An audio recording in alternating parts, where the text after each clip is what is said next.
और एक पत्नी अब वो है जो हनीमून बहाने ले गई और अपने पति को मरवा दिया। ये केवल ये घटना ऐसी नहीं है कि वो लड़की ने अपने पति को मरवा दिया।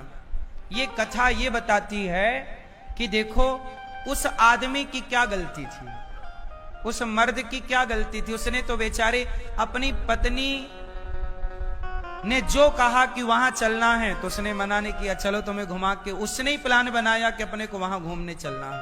और सोचो कि वो महिला जिसने पति को मारने का प्लान बनाया, वो विवाह के पहले वहां जा चुकी थी और पूरा घूम के आ चुकी थी, देख के कि कहां कहां कैसे खड़ा करके कैसे धक्के मारना, कैसे मतलब मारने की पूरी प्लानिंग कर चुकी थी।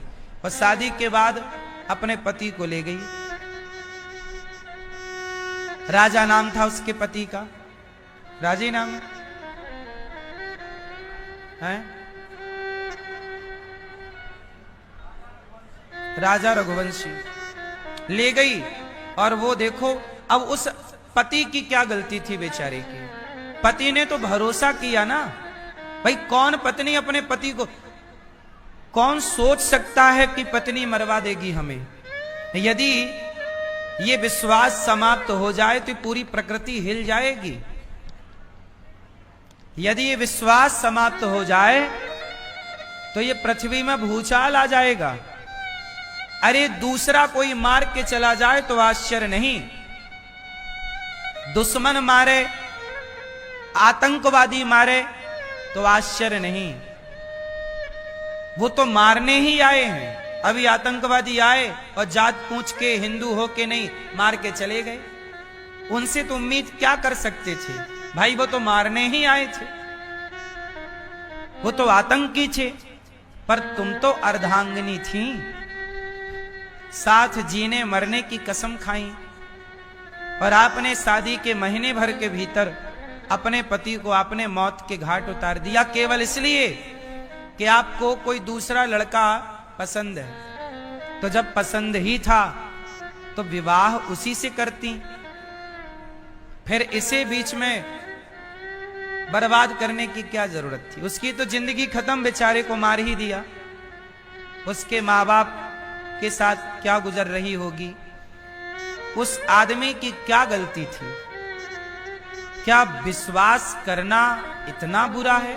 फिर कौन किस पर भरोसा करेगा। मेरी मां एक बात बताऊं, ये जो हाल आज देखने को मिल रहे हैं ना, इससे आप ये समझो कि इंसानियत खतरे में जा रही है। आप कितना भी विकास कर लो, लेकिन मानसिकता का तो विनाश ही हो रहा है। हाँ या ना? ये मानव जाति का सबसे बड़ा ह्रास है, पतन है। इससे बड़ा पतन इंसान का और क्या हो सकता है। जिस देश की नारियां अनसुईया होती हैं, जिस देश की नारियां सावित्री बनकर यमराज के मुंह से अपना पति वापस ले आती हैं, उस देश की नारियां अपने पति को मरवा डालती हैं। ये सुनने में कितना अजीब है, कितना भयंकर है। इसलिए मेरी मां, आजकल का भी युग है कि शादी ब्याह करने के पहले अपनी बेटियों को, अपने बेटों को बहुत अच्छे से समझ लो, जान लो, परख लो। लड़की की मां, उस मां को भी नहीं पता था कि मेरी बेटी ऐसी है। कोई थोड़ी जानता है कि कोई कैसा है, व्यक्ति तो भरोसा करता है। इसलिए आप लोग अपने बच्चों को संस्कार दीजिए। यदि आज कोई रक्षा कर सकता है आपकी, आपके बच्चों की और इस देश की, तो रक्षा कौन कर सकता है। पुलिस रक्षा कर पाती तो राजा की रक्षा कर लेती, ना मरता। सेना रक्षा कर पाती तो कर लेती, ना मरता। यदि कोई रक्षा कर सकता है आपके परिवार की और आपके रिश्तों की, तो वो केवल एक है, संस्कार। बेटी को बढ़िया संस्कार दिए जाते तो ये खुरापात जन्म ही क्यों लेता खोपड़ी में? हाँ या ना? भाई सेना तो बॉर्डर की रक्षा के लिए है, पुलिस तो देश की व्यवस्था के लिए है, पर संस्कार घर के भीतर की व्यवस्थाओं में काम करता है। इसलिए आज की जो जनरेशन है, आज के जो बच्चे हैं, वो हरकत ये इसलिए कर रहे हैं क्योंकि संस्कारहीन है। अब बताओ संस्कार क्या है? सबसे बड़ा संस्कार क्या है? चरित्र का संस्कार ही श्रेष्ठ संस्कार है। आजकल की कुछ लड़कियां, कुछ लड़के क्या हो रहे हैं? चरित्रहीन हो रहे हैं। अब चरित्रहीन हो गए। वो लड़की का किसी और लड़के से चक्कर था, अब उसको करनी पड़ी शादी किसी और लड़के से। तो कहावत कहते ना, दिल लगा गदही से तो परी किस काम की। जबकि वो लड़का देखने में कितना सुंदर था जिसको मार दिया, और वो जिसके संग उसका चक्कर था वो कितना घटिया दिख रहा है।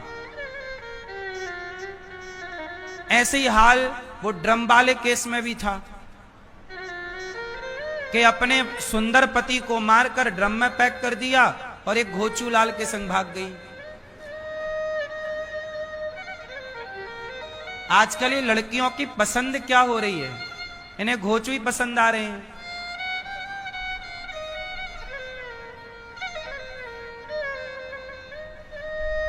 हाँ या ना?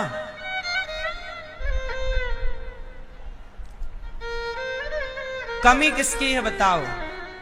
थोड़ा संस्कार होता चरित्र का कि नहीं, मुझे विवाह के पहले किसी लड़के के साथ नहीं रहना। एक लड़की आई मेरे पास अभी 2 दिन पहले, प्रश्नोत्तरी में भी पूछा उसने। वो लड़की बोली, गुरुजी मैं एक लड़के के साथ रहती थी, उसने बोला मैं शादी करूंगा, तो मैं उसके संग रिलेशन में चली गई और अब वो कह रहा मैं शादी नहीं करूंगा। ये मैं एक सवाल पूछूं, शादी कर लेना बहुत अच्छा है, विवाह कर लेना बहुत अच्छा है, पर विवाह के पहले जो आप रिलेशन बना लेते हैं, शारीरिक शोषण जो आप अपना करा लेते हैं या कर लेते हैं, ये बहुत हानिकारक है, स्त्री के लिए भी और पुरुष के लिए भी। बोलो हाँ।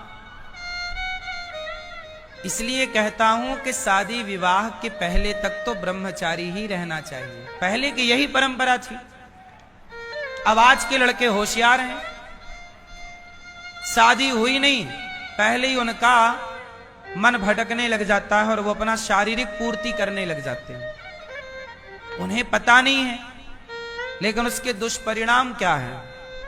एक दूसरी बहन आई, उसने कहा गुरुजी हमारी बहन है, उसने विवाह किया और विवाह करने के बाद, बहुत ध्यान से सुनना, यह बात आपके काम आएगी भविष्य में।